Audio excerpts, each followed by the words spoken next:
தினமும் திருவிவிலியம் 2 அரசர்கள் அதிகாரம் 5. நாமான் நலம் பெறுதல். சிரியா மன்னனின் படைத்தலைவனான நாமான் தம் தலைவனிடம் சிறப்பும் நன்மதிப்பும் பெற்றிருந்தார். ஏனெனில் அவர் மூலமாய் ஆண்டவர் சிரியாவுக்கு வெற்றி அளித்திருந்தார். அவர் வலிமைமிக்க வீரர், ஆனால் தொழுநோயாளி. சிரியா நாட்டினர் ஒரு முறை கொள்ளையடிக்கச் சென்ற பொழுது இஸ்ரேலை சார்ந்த ஒரு சிறுமியை கடத்தி கொண்டு வந்திருந்தனர். அவள் நாமானின் மனைவிக்கு பணிவிடை புரிந்து வந்தாள். அவள் தன் தலைவியை நோக்கி, என் தலைவர் சமாரியாவில் இருக்கும் இறைவாக்கினர் முன்னிலையில் சென்றாரெனில் அவர் இவரது தொழுநோயை குணமாக்குவார் என்றார். எனவே நாமான் தம் தலைவனிடம் சென்று, இஸ்ரேல் நாட்டை சார்ந்த சிறுமி இன்னின்னவாறு கூறுகின்றாள் என்று அவனுக்கு தெரிவித்தார். அப்பொழுது சிரியா மன்னர், சென்று வாரும், நான் இஸ்ரேல் அரசனுக்கு மடல் தருகிறேன் என்றார். எனவே நாமான் ஏறத்தாழ 400 கிலோ வெள்ளியையும் 6000 பொற்காசுகளையும் 10 பட்டாடைகளையும் எடுத்துக்கொண்டு பயணமானார். அவர் இஸ்ரேல் அரசனிடம் அம்மடலை கொடுத்தார். அதில், இத்துடன் என் பணியாளன் நாமானை உம்மிடம் அனுப்புகிறேன். அவனது தொழுநோயை நீர் குணமாக்க வேண்டும் என்று எழுதப்பட்டிருந்தது. இஸ்ரேல் அரசன் அம்மடலை படித்தவுடன் தன் ஆடைகளை கிழித்து கொண்டு, நான் என்ன கடவுளா? உயிரை கொடுக்கவும் உயிரை எடுக்கவும் என்னால் இயலுமா? சிரியா மன்னன் ஒருவனை என்னிடம் அனுப்பி அவனுக்குள்ள தொழுநோயை குணப்படுத்த சொல்கிறானே, என்னோடு போரிட அவன் வாய்ப்பு தேடுவதை பார்த்தீர்களா என்று கோரினான்.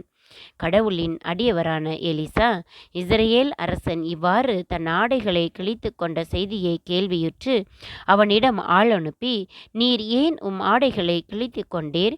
அவன் என்னிடம் வரட்டும். இஸ்ரேலில் ஓர் இறைவாக்கினர் உள்ளார் என அவன் அறியட்டும் என்று சொன்னார். அவ்வாறே நாமான் தம் குதிரைகளுடனும் தேருடனும் எலிசா வீட்டு வாயில் முன் வந்து நின்றார். எலிசா, நீ போய் யோர்தானில் 7 முறை மூழ்கினால் உன் உடல் நலம் பெறும் என்று ஆளனுப்பி சொல்லச் சொன்னார். எனவே நாமான் சினமுற்று வெளியேறினார். அப்பொழுது அவர் என்னிடம் வந்து என் அருகில் நின்று தம் கடவுளாகிய ஆண்டவரின் பெயரை கூவி அழைத்து தொழுநோய் கண்ட இடத்தின் மேல் தம் கையை அசைத்து குணப்படுத்துவார் என்று நான் எண்ணியிருந்தேன். அபானா, பர்பார் என்ற தமஸ்கு நதிகள் இஸ்ரேலில் உள்ள ஆறுகள் அனைத்தையும் விட மேலானவை அல்லவா? அவற்றில் மூழ்கி நான் நலமடைய முடியாதா என்று கூறி ஆத்திரமாய் திரும்பிச் செல்லலானார். அப்பொழுது அவருடைய வேலைக்காரர்கள் அவரை அணுகி அவரிடம், எம் தந்தையே, இறைவாக்கினர் இதைவிட அரிதான ஒன்றை உமக்கு கூறியிருந்தால் நீர் அதை செய்திருப்பீர் அல்லவா? மாறாக, மூழ்கி எழும், நலமடைவீர் என்று அவர் கூறும்போது அதை நீர் செய்வதற்கென்ன என்றனர். எனவே நாமான் புறப்பட்டு சென்று கடவுளின் அடியவரது வாக்கிற்கிணங்க யோர்தானில் 7 முறை மூழ்கி எழ அவர் நலமடைந்தார். அவரது உடல் சிறு பிள்ளையின் உடலைப்போல் மாறியது. பின்பு அவர் தம் பரிவாரம் அனைத்துடன் கடவுளின் அடியவரிடம் திரும்பி வந்து, இஸ்ரேலை தவிர வேறு எந்த நாட்டிலும் கடவுள் இல்லை என இப்போது உறுதியாக அறிந்து கொண்டேன். இதோ உம்மடியான், எனது அன்பளிப்பை ஏற்றுக்கொள்ளும் என்றார். அதற்கு எலிசா, நான் பணியும் வாழும் ஆண்டவர் மேல் ஆணை, நான் எதையும் ஏற்றுக்கொள்ளேன் என்றார். நாமான் எவ்வளவோ வற்புறுத்தியும் அவர் ஏற்றுக்கொள்ளவில்லை. அப்பொழுது நாமான் அவரை நோக்கி, சரி, அப்படியே ஆகட்டும். ஆயினும் ஒரு சிறு வேண்டுகோள், 2 கழுதை பொதிய அளவு மண்ணை இங்கிருந்து எடுத்துச் செல்ல அடியானுக்கு அனுமதி தாரும். இனிமேல் அடியானாகிய நான் ஆண்டவரை தவிர வேறு தெய்வங்களுக்கு எரிபலியோ வேறு பலியோ ஒருபோதும் செலுத்த மாட்டேன். ஆயினும் ஒரு காரியத்திற்காக அடியானாகிய என்னை ஆண்டவர் மன்னிப்பாராக. என் தலைவன் வழிபடுவதற்காக ரிம்மோன் கோவிலுக்கு சென்று என் கையில் சாய்ந்து கொண்டு அதனை வணங்குகையில் நானும் அங்கு தலைவணங்க நேரிட்டால் அடியானாகிய என்னை அச்செயலுக்காக ஆண்டவர் மன்னிப்பாராக என்றார். அதற்கு எலிசா, அமைதியுடன் சென்று வாரும் என்றார். நாமான் அவரிடமிருந்து விடை பெற்று சற்று தூரம் போன பின் கடவுளின் அடியவரான எலிசாவின் பணியாளன் கேகசி, என் தலைவர் இந்த சிரியா நாட்டு நாமானிடமிருந்து அவன் கொண்டு வந்தவற்றில் எதையும் பெறாமல் அவனை விட்டுவிட்டார். வாழும் ஆண்டவர் மேல் ஆணை, அவர் பின் ஓடி அவரிடமிருந்து எதையாவது வாங்கிக் கொள்வேன் என்று சொல்லிக் கொண்டான். எனவே கேகசி நாமான் பின்னே ஓடி வந்தான்.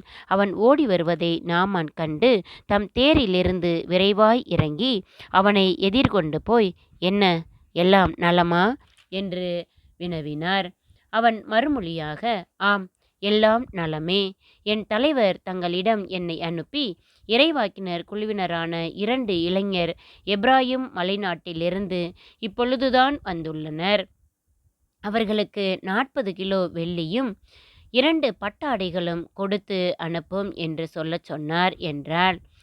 அதற்கு நாமான், 80 கிலோ வெள்ளியை ஏற்றுக்கொள்ள மனம் வையும் என்று சொல்லி அவனை வற்புறுத்தி 2 பைகளில் 80 கிலோ வெள்ளியை கட்டி 2 பட்டாடைகளோடு 2 பணியாளரிடம் கொடுக்க அவர்கள் அவற்றை அவனுக்கு முன்னே கொண்டு சென்றனர்.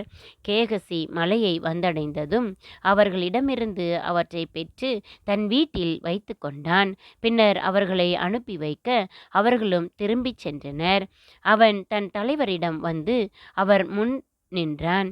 எலிசா அவனை நோக்கி, கேகசி, நீ எங்கிருந்து வருகிறாய் என்று கேட்டார். அவன், அடியேன் எங்கும் செல்லவில்லை என்றான். அதற்கு அவர், அந்த ஆள் தேரினின்று இறங்கி உன்னை எதிர்கொண்டு வந்ததை நான் ஞானத்தால் அறிந்தேன். வெள்ளி, ஆடைகள், ஒலிவத்தோப்புகள், திராட்சை தோட்டங்கள், ஆடு மாடுகள், வேலைக்காரர்கள், வேலைக்காரிகள் இவைகளை பெற்றுக்கொள்ள இதுவா சமயம்? எனவே நாமானின் தொழுநோய் உன்னையும் உன் வழிவந்தோரையும் என்றென்றும் பீடிக்கும் என்றார். அவ்வாறே அவனுக்கு தொழுநோய் பிடிக்க அவன் உடம்பெல்லாம் வெண்பனி போலாயிற்று. அவன் அவரை விட்டு பிரிந்து சென்றான். ஆமேன். இன்றைய இறைவார்த்தை. நாளைய வாழ்வின் வழி. வாசிப்போம், வாழ்வாக்குவோம்.